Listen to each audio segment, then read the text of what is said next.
Matthew 14, verses 13 through 21. When Jesus learned what had happened to John, he left in a boat for a quiet spot where he could be alone. But people worked out where he was going and made their way round the shore of the lake. By the time Jesus landed, a big crowd was waiting for him. He felt deeply for them and healed the sick people they had brought along. At the end of the day, Jesus' friends came to him and said, "This is an out-of-the-way place, and it's getting late. Send the people away so they can go to the villages and buy something to eat." Jesus said, "There's no need for them to go away. You give them something to eat." They said, "All we have are 5 loaves and 2 fish." Jesus said, "Let me have them." Then he asked everybody to sit down on the grass. He took the 5 loaves and the 2 fish and thanked God for them. Then he broke the loaves and gave them to his friends to hand round to the people. Everybody had something to eat, and nobody felt hungry afterwards. The leftovers filled 12 baskets. About 5,000 men joined in the meal, and the women and children had their share too. This is the word of God. And we will have a dialogical sermon, which we occasionally do. And it is my really great joy to introduce Ms. Gail Kocourek, or as we Czechs would say, Kocourek. That's a Czech surname. She is an activist and humanitarian hero, really. Real force of nature. If you were with us yesterday, you would know that that's absolutely true. From Tucson, Arizona, as I mentioned to children, working tirelessly to save lives on our southern border in the Sonoran Desert. And the entire world has been overwhelmed, as you know, with migration, refugees, asylum seekers. It is not only on our southern border, it is throughout the Mediterranean Sea and in many other places. And it has been politically weaponized, as all of us know, and very badly in many ways. And again, not only in our country, but around the world. And Gail is with us today, really, and I am very happy to inform us about Arizona border situation and to show that it is possible to pick 1 or 2 meaningful areas to make a real difference, life-saving difference, actually, and make that reality. And so, Gail, I would like to ask about, you are wearing Samaritan shirt. That's marvelous. A red shirt with a white cross on it. You might see it also on a bulletin cover where she is depicted. Would you tell us how the Samaritans started, or what was their first focus? Why did we start? Yeah. It actually started because of the sanctuary movement. And people were trying to escape because of the School of the Americas wars in Central America. And John Fife and friends started the sanctuary movement to protect the people escaping. They couldn't even ask for asylum because they were escaping the people that Americans were backing. And so they decided they needed to create a sanctuary movement that went all over the United States based on the Underground Railroad. And then they said, this is great, but we're still having people dying in the desert. We need to do more. So they started Humane Borders, where they put 50-gallon tanks of water near where they find recovered human remains.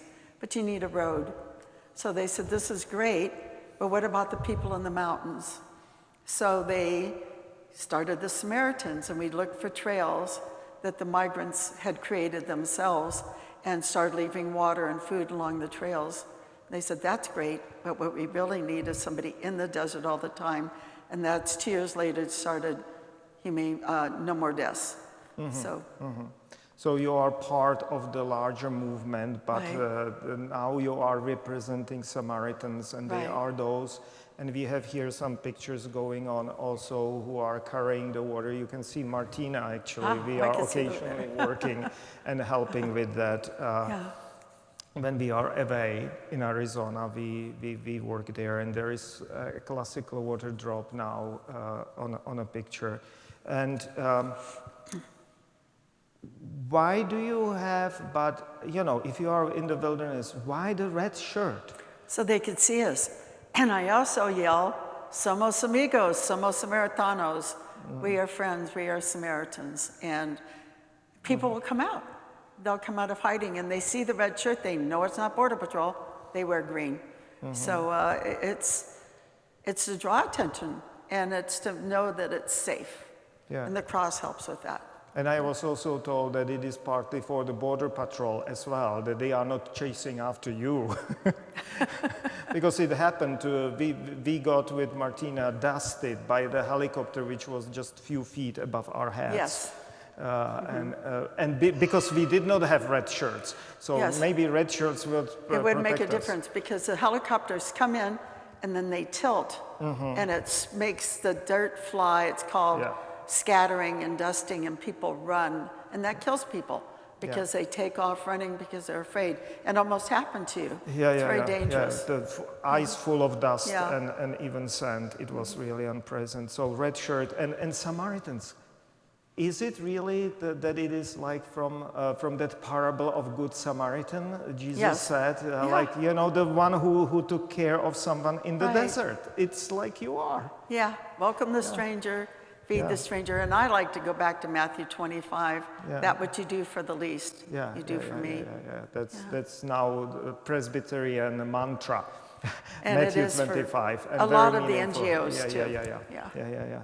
And I'm just curious, I think that yesterday you mentioned, and it just put me in awe, how many miles of those tracks through the wilderness do you We have over 3,000 miles 3,000 on our miles, yeah. GPS system. And everything's on GPS so that we could go back to the same place and not get lost. And everything's numbered. We also have the recovered human remains, the red dots on that GPS.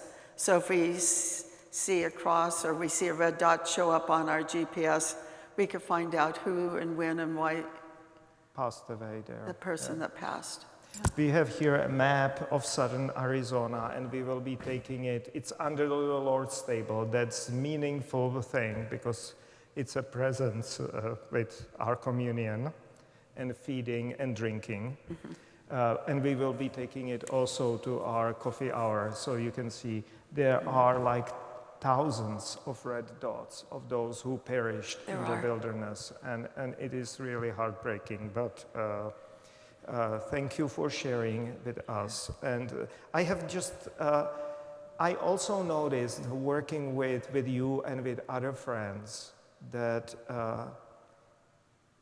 you even kind of shut me once, and absolutely appropriately, because Sorry. I used the word illegal, like the people are illegal, and you said, we are not using it. Can you tell us a little bit more about it? Yeah, we say undocumented.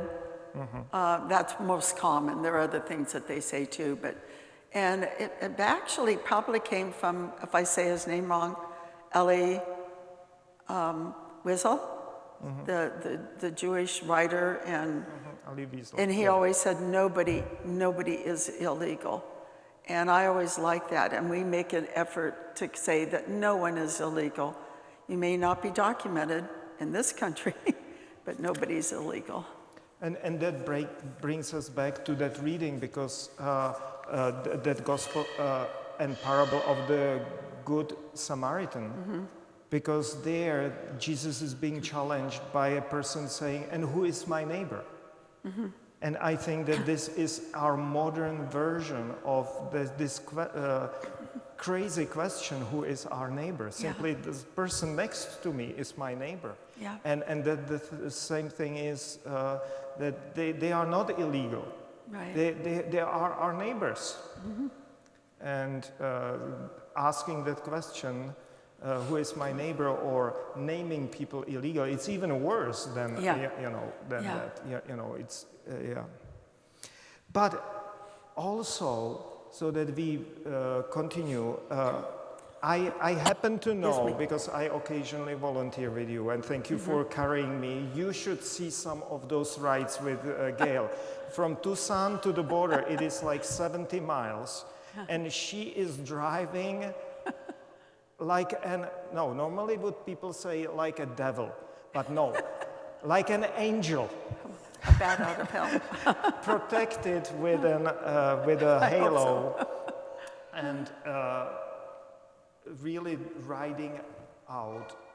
And I noticed that you are not doing any longer only this water drops and caring for people in the wilderness this way. But since the wall got started and was raised up,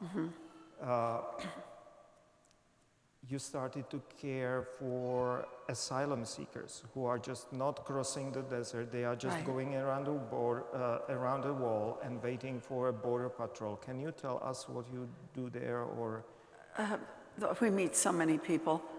We used to meet a lot more people before this administration changed the rules. The numbers have dropped tremendously. I have to peek and see what we're looking at. There is a wall and an ambulance, which is the previous administration left a lot of openings in the wall. And so people were coming through these openings. And so we opened a camp about halfway. The wall in our area is 21 miles long. There were 23 openings.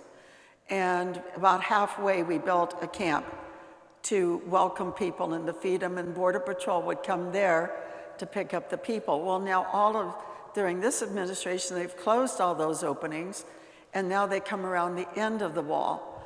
And so we set up a new camp at the end of the wall. But if we don't get there early in the morning, some of them start walking, and they may make it to the halfway camp. So I'm thankful that we've kept it, so it's a resting place for people that walk. And the hills are steep. They're like 18, 20% grades. I mean, here you see 6% grade, and they say, be careful.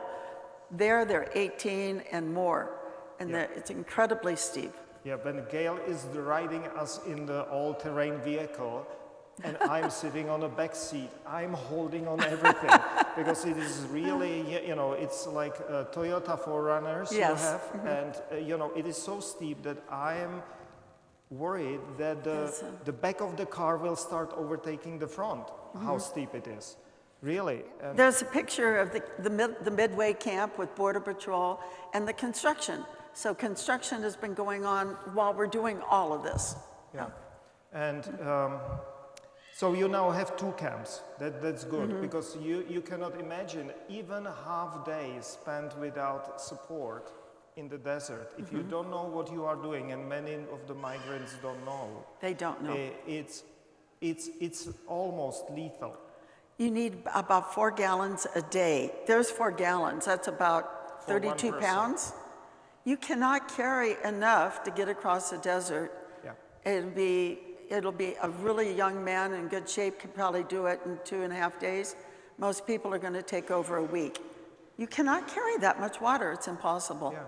And even providing the shade, for instance. But this is different. Those are the travelers. We're talking about asylum seekers. But those camps, they are very important. So they still need water. Providing water, providing some food, providing shelter. Those are important parts of caring for them. What is the composition of people you are meeting at the end of the asylum seekers? Most of the travelers come from Guatemala, Mexico, and the triangle, like El Salvador, Honduras, Guatemala. I said Guatemala. But the asylum seekers are coming from everywhere. I've met people from over 40 different countries, from Albania to China, Vietnam, Palestine, Jordan, Jamaica, Belize, Peru. I mean, it's just amazing, the countries. And all over Africa, and Egypt, and the Sudan, and Togo, and Oh, I just go on and on. Nationalities, those are different nationalities, but also can you tell us something about their ages? Because that was... We've had women go into labor along the wall, and with brand new babies carrying them. That's why the ambulance was there that day, that showed in that other picture. The sound changed. Yeah, okay. The oldest person I've met was an 86-year-old woman who'd walked up the steepest hill, and she was sitting at the top, and I said, get in. Get in the car, and she sat there, and I took her to the halfway camp for Border Patrol to pick her up. And there was no way I didn't even want to think of her walking the rest of the way. I heard also that at the end of this, in one of those camps, last year or within the last year, you had just a marvelous example of first-hand experience which would go marvelously with our biblical reading and what we are doing in the communion. So if you can share with us, Gail, a little bit. Excuse me, I'm sorry. Actually, it took place where you see the Border Patrol there and the white truck with the green stripe, and that open area in front of it is where the story took place. And a lot of them had crossed at the opening right there, and a few of them up the hill a little further. And we realized we had a lot of people, and we said, well, we have, and the rest of the world doesn't eat peanut butter, but we had peanut butter and jelly and loaves of bread. So we started making peanut butter and jelly sandwiches, and the line kept getting longer. And somebody called somebody in the next town, which is over an hour away, and they said, we're bringing more bread and more peanut butter. And so we had one person putting out the bread, one person doing the jam, one person, I did the peanut butter, had peanut butter up to my elbows. Somebody else put them together, and Sister Judy handed them to the people because she spoke Spanish, and most of them at that time were Spanish speakers. And somebody would say, how many more? And Judy would say, the line keeps getting longer. So we kept making sandwiches. And Sister Judy would say, there's more people. Somebody find more bread. And we'd find more bread and more peanut butter. And people were digging around looking for bread and peanut butter in their vehicles that were there. Sister Judy, how many more people? They keep getting in line. So we kept making more sandwiches. And then we said, we're down to our last loaf of bread. And we kept making sandwiches. And we said, Sister Judy, how many more? And she said, 1. And we had one more sandwich. It was a blessing. And you also gave us a number. 528. Mm-hmm. Thank you very much. Thank you for this inspiring talk, talking about us and what can be done. And our church is supporting Tucson Samaritans in their work. Our giving network supported that, and other activities at the border and on the other side of the border in Mexican part. And thank you very much, and we will now say our affirmation of faith, and we will continue with the worship. But thank you for coming and sharing with us. It's very meaningful.